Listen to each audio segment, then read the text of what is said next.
Thank you, sir. Now we move on to the inaugural ceremony of CRIDAI Kerala StateCon 2026 with the lighting of the lamp. Today, we are extremely delighted and honored to have with us none other than our beloved Chief Minister, Sri V.D. Satheesan, as the chief guest for the function. Sir, we invite you to inaugurate the StateCon by lighting the lamp. We request all the dignitaries on the dais to please join the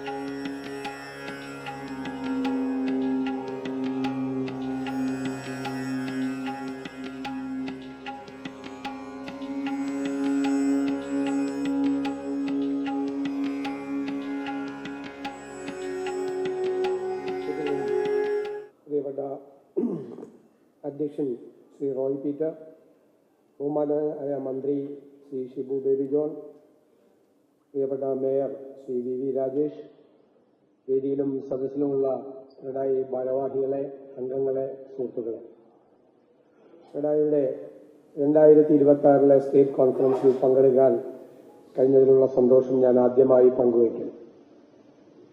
ഞാൻ 2001 ആദ്യമായി MLA ആയി വരുമ്പോൾ അന്നത്തെ ധനകാര്യമന്ത്രി budget പ്രസംഗത്തിനോടനുബന്ധിച്ച ഒരു പ്രസംഗത്തിൽ അദ്ദേഹം പറഞ്ഞു, കേരളത്തിന്റെ ഇക്കണോമിക് ഗ്രോത്ത് അത് നാഷണൽ ആവറേജിനേക്കാൾ കൂടുതലാണെന്ന്. അന്ന് നാഷണൽ ആവറേജ് 8%, കേരളത്തിന്റെ ഗ്രോത്ത് ആവറേജും 13%. എനിക്കൊട്ടും വിശ്വാസമായില്ല.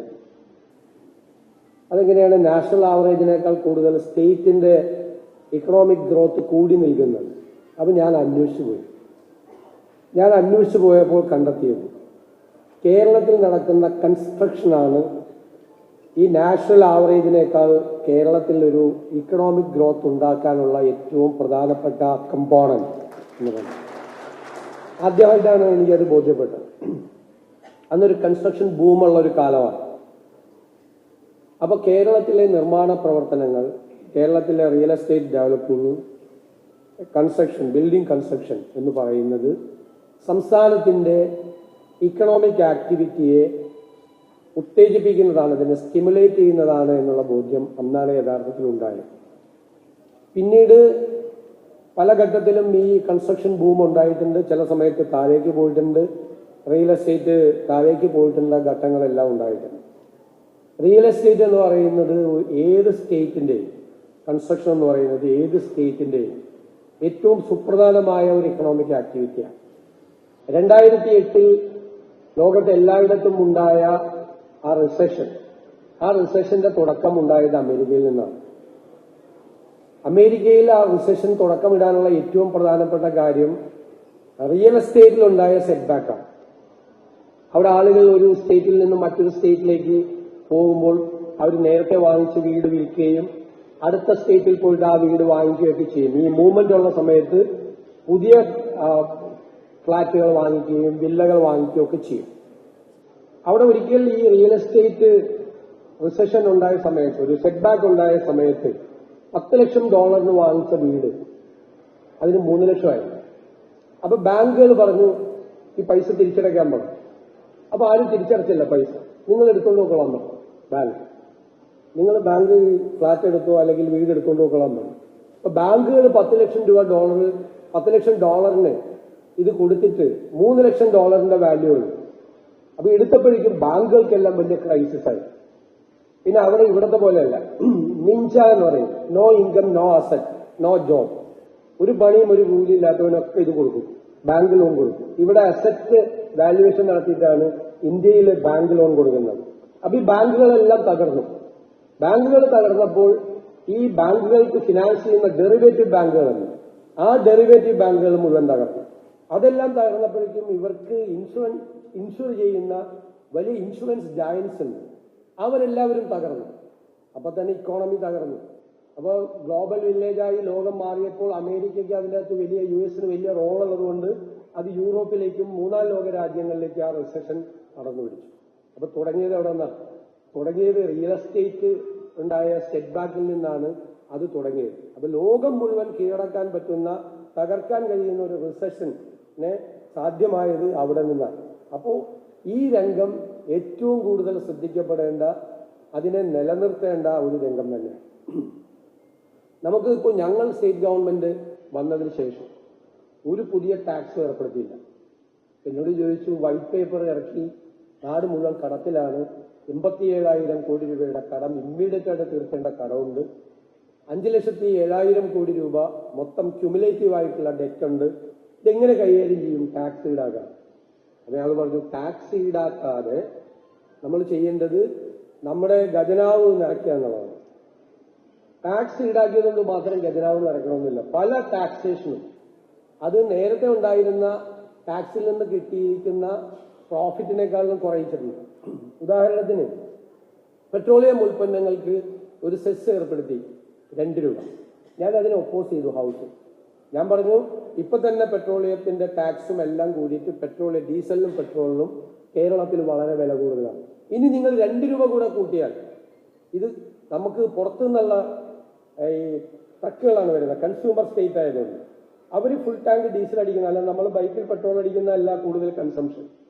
അപ്പൊ അവരിങ്ങനെ ചെയ്താൽ അവര് തമിഴ്നാട് ബോർഡറിൽ നിന്ന്, കർണാടക ബോർഡറിൽ നിന്ന്, മാഹിയിൽ നിന്നെല്ലാം അടിച്ചു കഴിയുമ്പോൾ നമ്മുടെ ടാക്സ്, നേരത്തെ കിട്ടിയിരുന്ന ടാക്സും കുറയും, ഈ 2 രൂപയ്ക്ക് ഒരു കാര്യമില്ലാതാവും. അപ്പൊ എല്ലാവരും എന്നെ പരിഹസിക്കുകയൊക്കെ ചെയ്തു. ഞാൻ പിന്നെ ഇത് കളിയാക്കിയത് കൊണ്ട് അത് നോക്കി വെച്ച് കഴിഞ്ഞപ്പോൾ പിറ്റേ വർഷം 1.5 കോടി ലിറ്റർ ഡീസലിന്റെ കൺസംഷൻ കേരളത്തിൽ കുറവായി. അപ്പൊ ടാക്സ് കൂടിയതുകൊണ്ടാണ്. ടാക്സ് കൂടിയതുകൊണ്ട് വലിയ നഷ്ടമാണ്, ഈ സെസ് ഏർപ്പെടുത്തിയുകൊണ്ട് വലിയ നഷ്ടമാണ് കേരളത്തിലുണ്ടായത്. അപ്പൊ ഒരിക്കലും ഒരു ഇക്കോണമിയെ മെച്ചപ്പെടുത്തുന്നതിന് വേണ്ടി ടാക്സ് കൂട്ടുന്നതല്ല ഒരു മോഡേൺ ടാക്സേഷൻ സിസ്റ്റം. ടാക്സിന്റെ നെറ്റ്വർക്ക് കൂട്ടുന്നതാണ്. ഞാനിപ്പോ ഒരു ഉദാഹരണം പറയാം. 5% ഇലക്ട്രിക് വെഹിക്കിളിന്റെ ടാക്സ് 3%. 8% ഉണ്ടായിരുന്ന അതിന് വേറൊരു കാറ്റഗറി 5%. എന്നോട് എല്ലാവരും ചോദിച്ചു, കിട്ടിക്കൊണ്ടിരിക്കുന്ന ടാക്സ് പോവില്ലെന്ന് ചോദിച്ചു. ഞാൻ പോവില്ല എന്ന് പറഞ്ഞു. ഈ ബജറ്റ് വന്ന് ഒരാഴ്ചക്കകം ഡിസ്പ്രൊപ്പോർഷനേറ്റ് ആയിട്ടുള്ള സെയിലാണ് ഇലക്ട്രിക് വെഹിക്കിൾസിന്. ഇലക്ട്രിക് വെഹിക്കിൾസ് വിൽക്കുന്ന ഡീലേഴ്സ് എന്നോട് പറഞ്ഞു, ഇവിടെ ഉള്ള വാഹനം മതിയാകാനായിട്ട് ഞങ്ങൾ അതർ സ്റ്റേറ്റിലെ ഡീലേഴ്സിനോട് അവരുടെ ഔട്ട്ലെറ്റ്സിൽ നിന്ന് അവിടെ നിന്ന് വാഹനം കൊണ്ടുവരാൻ പറഞ്ഞിരിക്കുകയാണ്. ഒന്ന് ടാക്സ് കുറച്ചപ്പോൾ ടാക്സിന്റെ നെറ്റ്വർക്ക് കൂടി. ഇനി പുതിയതായിട്ട് വാങ്ങിക്കുന്ന വാഹനങ്ങളുടെ രജിസ്ട്രേഷൻ എല്ലാം ആകുമ്പോൾ ഈ ടാക്സ് കുറച്ചത് ലാഭമായി മാറും സ്റ്റേറ്റിൽ. അപ്പൊ ഈ ഒരു അപ്രോച്ചാണ് ഞങ്ങൾ മൊത്തമായിട്ട് നമ്മൾ എടുക്കുന്നത്. അപ്പൊ എക്കണോമിക് ആക്ടിവിറ്റിയെ ഉത്തേജിപ്പിച്ച് ബിസിനസ് ചെയ്യുന്നവര്, ബിൽഡർമാര്, റിയൽ എസ്റ്റേറ്റ് ചെയ്യുന്നവര്, ട്രേഡ് ചെയ്യുന്നവരൊന്നും സ്റ്റേറ്റിന്റെ ശത്രുക്കളല്ല. അവരെല്ലാം സ്റ്റേറ്റിന്റെ മിത്രങ്ങളാണ്. ഏതാങ്കിളാണ്? നിങ്ങൾ സ്റ്റേറ്റിന് ടാക്സ് തരുന്ന ആളുകളാണ്. നിങ്ങളുടെ ഓരോ ആക്ടിവിറ്റിയിലും ടാക്സ് ഉണ്ടാവും. അതുകൊണ്ടാണ് മിത്രങ്ങളായത്. ടാക്സ് ഇവേഡ് ചെയ്താൽ ശത്രുക്കളാവും. മിത്രങ്ങളായി നിൽക്കുന്നത് അവരെ ശത്രുക്കളാക്കിയിട്ട് കാണരുത്. അവർക്ക് ഞാനൊരു പുതിയ പേരിട്ടിട്ടുണ്ട്, ജെനുവിൻ ടാക്സ് പേയേഴ്സ്. ആ ജെനുവിൻ ടാക്സ് പേയേഴ്സാണ് ഈ സ്റ്റേറ്റിന്റെ ഏറ്റവും വലിയ മിത്രം. ബന്ധുവായിട്ട് ഞാൻ പ്രഖ്യാപിക്കുകയാണ് ജെനുവിൻ ടാക്സ് പേയറിന്.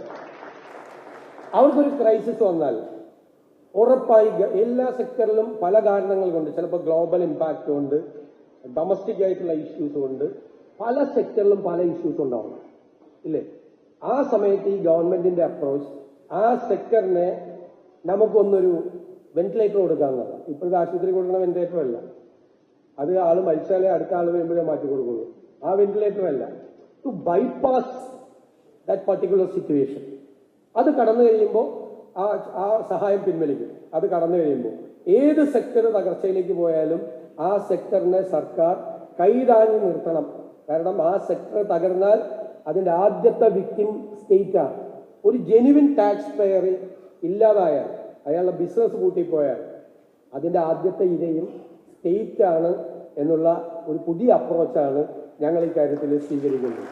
അപ്പോൾ കേരളത്തിൽ റിയൽ എസ്റ്റേറ്റ് ഡെവലപ്പ് ചെയ്യാൻ നമുക്കറിയാം വളരെ ഡെൻസിറ്റി ഓഫ് പോപ്പുലേഷൻ ഉള്ള ഒരു സ്ഥലമാണ്. പിന്നെ കടലുണ്ട്, കായലുണ്ട്, അല്ലേ, പുഴകളുണ്ട്, തടാകങ്ങളുണ്ട്, ഇൻലാൻഡ് വാട്ടർവേസ്, ഒരുപാട് സംവിധാനങ്ങളുണ്ട്. അതിൻ്റെ ഇടയിൽ നമുക്ക് കുറച്ച് സ്ഥലമുള്ളൂ. ആ സ്ഥലത്തിനെയാണ് ഡെവലപ്പ് ചെയ്യേണ്ടത്. ഒരുപാട് നിയമങ്ങളുണ്ട്. ഫോറസ്റ്റ് മന്ത്രി ഇവിടെ ഇരിക്കുന്നു. ഫോറസ്റ്റ് ആക്ട് എന്ന് പറഞ്ഞു കഴിഞ്ഞാൽ പിന്നെ അതിൻ്റെ അടുത്തുകൂടി പോലും ആരും പോവില്ല. പിന്നെ അത് കഴിഞ്ഞിട്ട് പാടശേഖരങ്ങളെ നിയന്ത്രിക്കുന്ന നിയമമുണ്ട് ഇതിൻ്റെ ഇടയിൽ. മറ്റത് കോസ്റ്റൽ റെഗുലേഷൻ സോണാണ്, തീരദേശ പരിപാലന നിയമമാണ്. ഈ 3 ഏരിയയിൽ, തീരപ്രദേശവും മലയോരവും അതിൻ്റെ ഇടനാടും എല്ലാം 3 സുപ്രധാനമായ നിയമങ്ങളാൽ നിയന്ത്രിക്കപ്പെട്ടിരിക്കുകയാണ്. ഭൂമിയുടെ ഉപഭോഗം, ഭൂമിയുടെ കൺസംഷൻ എന്ന് പറയുന്നത്. അത് കുറച്ച് ഒരു സസ്റ്റൈനബിൾ ഡെവലപ്മെന്റ് എന്നുള്ളൊരു കൺസെപ്റ്റ് വിടാതെ, അത് വിടാൻ പറ്റില്ല. ആ സസ്റ്റൈനബിൾ ഡെവലപ്മെന്റ് എന്നുള്ളൊരു കൺസെപ്റ്റ് നമുക്ക് പതിയെ ഡെവലപ്പ് ചെയ്ത് കൊണ്ടുവരണം. എന്നിട്ട് പ്രകൃതിക്കോ ഭൂമിക്കോ ഇല്ലാതെ നിയമത്തിൻ്റെ ഊരാക്കുടുക്കുകൾ കുറെ കൂടെ, സങ്കീർണമായ ഊരാക്കുടുക്കുകൾ കുറെ കൂടെ ലളിതമാക്കണം. അതിൽ എനിക്ക് തോന്നുന്നു ഏറ്റവും കൂടുതലായിട്ട് ചെയ്യേണ്ടത് ഈ തീരദേശ പരിപാലന നിയമമാണ്. ഇപ്പോൾ coastal zone regulation management authority 4-5 മാസമായിട്ട് അതിൽ കമ്മിറ്റി പോലും ഇല്ല, ഒരു തീരുമാനം എടുക്കുന്നില്ല. അപ്പം ഞാൻ നിങ്ങളോട് പറയുന്നത് അടിയന്തരമായി അത് പുനഃസംഘടിപ്പിക്കും. എന്നിട്ട് തീരുമാനങ്ങൾ എടുക്കാനുള്ള ഡിലേ അത് കുറയ്ക്കും, വളരെ കുറച്ച്. ഇപ്പം എത്ര ഡിലേ ഉണ്ട് അത് അതിൻ്റെ ഗണ്യമായി അതിൻ്റെ സിംപ്ലിഫൈ ചെയ്യും. പ്രൊസീജിയർ സംഭവമൊക്കെ നിയമം അനുസരിച്ച് ചെയ്യാൻ പറ്റുള്ളൂ, പക്ഷെ പ്രൊസീജിയർ ചെയ്യും. പിന്നെ ഐലൻഡുകൾക്കുള്ള പ്രശ്നമുണ്ട്. ആ ഐലൻഡുകളുടെ ഇൻ്റഗ്രേഷൻ ഓഫ് ഐലൻഡ് സോണാക്കിയിട്ടുള്ള ഒരു മാപ്പിംഗ് അതും പെൻഡിങ്ങിൽ കിടക്കുകയാണ്. ഞാൻ നോക്കിയപ്പോൾ കണ്ടത് ചെന്നൈയിലെ ഒരു കമ്പനിക്കാണ് കൊടുത്തിരിക്കുന്നത്. അവർക്ക് പൈസ കൊടുക്കാത്തതുകൊണ്ട് അവർ മാപ്പ് കൊടുത്തിട്ടില്ല എന്നാണ്, അല്ലേ. 2019 ഈ പരിപാടി തുടങ്ങിയത്. ഇത് 2026 നിൽക്കുകയാണ്. ഈ 7 വർഷത്തെ ഡിലേ എന്ന് പറയുന്നത്, ഞാനൊരു ഗവൺമെന്റിനെ കുറ്റപ്പെടുത്തുന്നില്ല, ഡിലേ എന്ന് പറയുന്നത്, ആ ഡിലേ ഉണ്ടാക്കുന്ന നഷ്ടം എത്ര ഹ്യൂജ് ലോസാണ് നമുക്ക് എക്സ്ചക്കറിനുണ്ടായിരിക്കുന്നത്, സ്റ്റേറ്റിനുണ്ടായിരിക്കുന്നത്, ഇൻഡസ്ട്രിക്ക് ഉണ്ടായിരിക്കുന്നത്. അപ്പം അത് അത്തരം നൂലാമാലകൾ പരിഹരിക്കുന്നതിന് വേണ്ടിയിട്ടുള്ള അടിയന്തരമായിട്ടുള്ള നടപടികൾ തീർച്ചയായിട്ടും സ്വീകരിക്കും. പിന്നെ നമ്മൾ എക്കണോമിക് ആക്ടിവിറ്റി ഉത്തേജിപ്പിക്കുന്നതിന് വേണ്ടിയിട്ടുള്ള നിരവധിയായിട്ടുള്ള പ്രോജക്റ്റുകൾ പ്രഖ്യാപിക്കുന്നു. അതിൽ ഞങ്ങളുടെ ഡ്രീം പ്രോജക്റ്റുകളിൽ ഒന്ന് പോർട്ട് സിറ്റിയാണ്. 2 അന്താരാഷ്ട്ര തുറമുഖങ്ങൾ, 17 മിനി തുറമുഖങ്ങൾ, ഒരു കണ്ടെയ്നർ ടെർമിനൽ, 600 കിലോമീറ്റർ കടൽ, ഇതിനെയെല്ലാം ഇന്റഗ്രേറ്റ് ചെയ്തുകൊണ്ട് പോർട്ട് സിറ്റി, അതാണ് ഞങ്ങളുടെ ഡ്രീം. നമ്മൾ അത് ഉപയോഗപ്പെടുത്തണം. അത് ഉപയോഗപ്പെടുത്തുമ്പോൾ ഈ പോർട്ടുകൾ ഡെവലപ്പ് ചെയ്യും, അതുമായി ബന്ധപ്പെട്ട ടൗൺഷിപ്പുകൾ ക്രിയേറ്റ് ചെയ്യപ്പെടും, അതുമായി ബന്ധപ്പെട്ട ടൂറിസം ഉണ്ടാകും. ആദ്യം നമ്മൾ ലോജിസ്റ്റിക്സ് ആണ്. ഡെൻസിറ്റി ഓഫ് വെഹിക്കിൾസ് റോഡിൽ നിന്ന് കുറയ്ക്കുന്നതിന് വേണ്ടിയിട്ട് അത് ഷിഫ്റ്റ് ചെയ്യും. അത് ബാർജ് ലോജിസ്റ്റിക്സ് ഉണ്ടാവും, വെസൽ ലോജിസ്റ്റിക്സ് ഉണ്ടാവും. സെക്കൻഡ് ക്രൂയിസ് ഷിപ്പിംഗ് ആണ്. തേർഡ് 44 നദികളുമായിട്ട് ഇന്റഗ്രേറ്റ് ചെയ്തുകൊണ്ടുള്ള ടൂറിസം ഡെവലപ്മെന്റ്. ഇപ്പോൾ റിവർ ക്രൂയിസ് വരും, സീ ക്രൂയിസ് വരും, എല്ലാം വരും. അപ്പോൾ ഇതെല്ലാം എന്ന് പറയുന്നത് ഒരുപാട് സാധ്യതകൾ കേരളത്തിന്റെ വാതിൽ തുറക്കുകയാണ്. അതിലെ ഏറ്റവും വലിയ ബെനഫിഷ്യറീസ് ആയിട്ട് നിങ്ങളും മാറണം എന്നാണ് എൻ്റെ അഭ്യർത്ഥന. അത് വളരെ ബുദ്ധിപൂർവ്വം അത് ഉപയോഗപ്പെടുത്തണം. നിങ്ങളത് ഉപയോഗപ്പെടുത്തുമ്പോഴാണ് ഞങ്ങൾക്കും പൈസ കിട്ടുള്ളൂ, ഗവൺമെന്റ്. അതുകൊണ്ടാണ് ഞാൻ ഉപയോഗപ്പെടുത്തണമെന്ന് പറയുന്നത്. കൂടുതൽ നിർമ്മാണ പ്രവർത്തനങ്ങൾ കേരളത്തിൽ ഉണ്ടാകണം, കൂടുതൽ ഹോട്ടലുകൾ കേരളത്തിൽ വരണം, ഇല്ലേ. ഇപ്പോൾ ഹോട്ടൽ റൂം കൊച്ചിയിലാണ് ഏറ്റവും കൂടുതൽ 5 സ്റ്റാർ ഹോട്ടലുള്ളത്. അവിടെ റൂം പോലും കിട്ടാനില്ല കൊച്ചിയിൽ. അപ്പം ഞങ്ങൾ ചില സോണാക്കി തിരിച്ചിട്ട് ചില ഏരിയയിൽ 5 സ്റ്റാർ ഹോട്ടൽസ്, ചില ഏരിയയിൽ 4 സ്റ്റാർ ഹോട്ടൽസ്, ചില ഏരിയയിൽ 3 സ്റ്റാർ ഹോട്ടൽസ്, ബാക്കിയുള്ള അറേഞ്ച്മെന്റ്സ് വരികയാണ്. ഇന്റർനാഷണൽ സ്റ്റാൻഡേർഡുള്ള മാരിടൈം മ്യൂസിയം വരികയാണ്. MT വാസുദേവൻ നായരുടെ പേരിലുള്ള വലിയ കൾച്ചറൽ പാർക്ക് വരെ എല്ലാ കൺസ്ട്രക്ഷൻസ് ഉണ്ട്. ഇതിനകത്തെല്ലാം സസ്റ്റൈനബിൾ ആയിട്ടുള്ള, ഇക്കോ ഫ്രണ്ട്ലി ആയിട്ടുള്ള കൺസ്ട്രക്ഷൻസ് ഉണ്ട്. Plantation land reforms act amend ചെയ്ത് പ്ലാന്റേഷൻസിൽ കൂടുതൽ ടൂറിസം പ്രോജക്റ്റുകൾ വരികയാണ്. വാല്യൂ ആഡഡ് പ്രോജക്റ്റുകളെ നമ്മൾ പ്രൊമോട്ട് ചെയ്യുകയാണ്. പിന്നെ നമ്മൾ സീനിയർ സിറ്റിസൺസിന്റെ വകുപ്പ് ഉണ്ടാക്കിയിട്ടുണ്ട്. സീനിയർ സിറ്റിസൺസിന്റെ വകുപ്പിലും എനിക്ക് തോന്നുന്നു നിങ്ങൾക്കൊരു സ്കോപ്പുണ്ട്. ഞാൻ 5 കൊല്ലം മുമ്പ് പറയാൻ തുടങ്ങിയതാണ്. കേരളത്തിന് ഉണ്ടായിക്കൊണ്ടിരിക്കുന്ന വലിയ ഡെമോഗ്രാഫിക് ചേഞ്ചാണ്. കേരളത്തിന്റെ ഡെമോഗ്രാഫിക് ഡിവിഡൻഡ് എന്ന് പറയുന്ന യങ്സ്റ്റേഴ്സിന്റെ നമ്പർ പിന്നായിക്കൊണ്ടിരിക്കുകയാണ്. മറ്റത് വലുതായിക്കൊണ്ടിരിക്കുകയാണ്. കാരണം ലൈഫ് എക്സ്പെക്ടൻസി കൂടിക്കൊണ്ടിരിക്കുകയാണ്. അതൊരു വലിയ പോപ്പുലേഷനാണ്. അപ്പൊ അവർക്കുള്ള വെൽഫെയർ പ്രോജക്റ്റ് അല്ല സീനിയർ സിറ്റിസൺ വകുപ്പ്. അവരെ കൂടി കൺസ്ട്രക്റ്റീവ് ആക്കി മാറ്റാൻ വേണ്ടിയിട്ട് അവരെ കൂടി സ്റ്റേറ്റിന് കോൺട്രിബ്യൂട്ട് ചെയ്യാൻ പ്രാപ്തരാക്കിക്കൊണ്ടിട്ടുള്ള പുതിയ പ്രോജക്റ്റുകളാണ് ഞങ്ങൾ ഉദ്ദേശിക്കുന്നത്. അപ്പോൾ സത്യത്തിൽ ഓൾഡ് ഏജ് ഹോമുകളുടെ ലിവിങ് ടുഗദർ ആയിട്ട് പുതിയ കൺസെപ്റ്റാണ്. ഓൾഡ് ഏജ് ഹോം എന്നൊന്നും അതിന് പറയാൻ പാടില്ല. ഇപ്പോഴത്തെ പുതിയ വാക്കുകളൊക്കെയാണ് അതിനുള്ളത്. അപ്പോൾ അവർക്കൊക്കെ വേണ്ടിയിട്ടുള്ള ഒരുമിച്ച് അവർക്ക് എല്ലാവർക്കും കൂടി ഫാമിലീസ് ആയിട്ട് ഒരുമിച്ച് ഞാൻ കാക്കനാട് ഒരു കൺസ്ട്രക്ഷൻ കണ്ടു. അവർ ഭയങ്കര ഹാപ്പിയാണ്. എനിക്ക് പരിചയമുള്ള ഒരുപാട് ഫാമിലീസ് താമസിക്കുകയാണ്. അപ്പോൾ അവർ ഒരുമിച്ച് രാവിലെ നടക്കാൻ പോകുന്നു, ഒരുമിച്ച് ഭക്ഷണം കഴിക്കുന്നു, ഒരുമിച്ച് സിനിമ കാണുന്നു, ഒരുമിച്ച് പരദൂഷണം പറയുന്നു. അങ്ങനെ അവരൊരു ഭയങ്കര ഹാപ്പി ആയിട്ടാണ് നിൽക്കുന്നത്. ഇല്ലെങ്കിൽ പല വീടുകളിലും ദമ്പതികൾ മാത്രം ബാക്കിയാണ്. ഭാര്യയും ഭർത്താവും കൂടി ഫുൾ ടൈം വീട്ടിലിരിക്കണം എന്ന് പറഞ്ഞൊന്ന് ആലോചിച്ച് നോക്കിയേ. കുറെ നേരം സംസാരിക്കും, കുറെ നേരം മുഖത്തോട് മുഖം നോക്കിയിരിക്കും, കുറച്ച് കഴിയുമ്പോൾ വഴക്കിടും, പിന്നെ കുറെ നേരം മിണ്ടാതിരിക്കും. രണ്ടുപേരും മാത്രമാകുമ്പോൾ അത് ഒറ്റയ്ക്കായിട്ടുള്ള ഒരാളായി മാറിയാലോ. അപ്പൊ അങ്ങനെയൊക്കെ കേരളത്തിന്റെ ഒരു സോഷ്യൽ ലൈഫ് കൂടി മാറുകയാണ്. സോഷ്യൽ ലൈഫ് മാറുമ്പോൾ ഉണ്ടാകുന്ന ഒരു കൺസ്ട്രക്ഷന്റെ നേച്ചറും മാറുകയാണ്. കൂടുതൽ പോസിബിലിറ്റി. അപ്പൊ നിങ്ങൾ അതെല്ലാം ഗൗരവകരമായി ചർച്ച ചെയ്ത് ഗവൺമെന്റ് ആരംഭിക്കുന്ന കേരളത്തിന്റെ ഒരു ഡെവലപ്മെന്റ് പ്രോജക്റ്റ് നിങ്ങൾ കൂടി പങ്കാളികളാണ്.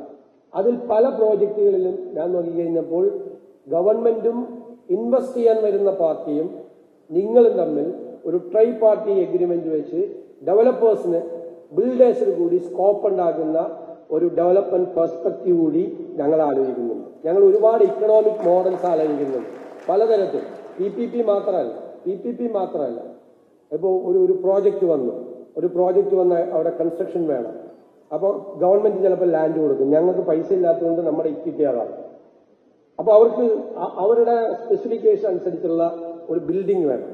അപ്പോൾ ഗവൺമെന്റും ബിൽഡറും ഈ ഇൻവെസ്റ്ററും തമ്മിലുള്ള ഒരു ട്രൈ പാർട്ടി എഗ്രിമെന്റ്. അപ്പോൾ ബിൽഡർക്ക് ഒരു ഗുണമുണ്ട്. ഗവൺമെന്റുമായിട്ട് ട്രൈ പാർട്ടി എഗ്രിമെന്റ് വെച്ചാൽ ബിൽഡർക്ക് ബാങ്കുകൾ പെട്ടെന്ന് പൈസ തരും. അത് ചെയ്തു കഴിഞ്ഞാൽ ആ ഇൻസ്റ്റിറ്റ്യൂഷൻ നിങ്ങൾക്ക് റെന്റായിട്ടോ ലീസായിട്ടോ എങ്ങനെയാണ് എന്ന് പറയുന്ന ഒരു പുതിയ എക്കണോമിക് മോഡൽ ഉണ്ടാകണം. അപ്പോൾ പൈസ ഇല്ലാതെ തന്നെ ഒരുപാട് സംരംഭങ്ങൾ ഉണ്ടാകാൻ വേണ്ടിയിട്ടുള്ള കേരളത്തിന്റെ ഒരു പുതിയ ഡെവലപ്മെന്റ് അപ്രോച്ച് നിങ്ങൾ കൂടി പങ്കാളികളായിരിക്കും എന്ന് ഞാൻ ഉറപ്പുതരുന്നു. നിങ്ങൾ ഇന്ന് നേരിടുന്ന വിഷയങ്ങൾ, കുറെ പ്രശ്നങ്ങൾ വളരെ പെട്ടെന്ന് തന്നെ തീരുമാനങ്ങൾ എടുക്കും. അത് ആ സങ്കീർണമായ പ്രശ്നങ്ങളെ ലഘൂകരിക്കാനുള്ള നടപടി കൂടി ഉണ്ടാകും എന്ന് സൂചിപ്പിച്ചുകൊണ്ട് ഈ സമ്മേളനത്തിനായി വിവിധ പ്രദേശങ്ങളിൽ നിന്നെത്തിയിട്ടുള്ള എല്ലാ പ്രതിനിധികളെയും ഞാൻ പ്രത്യേകമായി അഭിവാദ്യം ചെയ്തുകൊണ്ട് ക്രെഡായ് കേരളയുടെ സ്റ്റേറ്റ് കോൺഫറൻസ് 2026 ഉദ്ഘാടനം ചെയ്തതായി അറിയിക്കുന്നു. നന്ദി.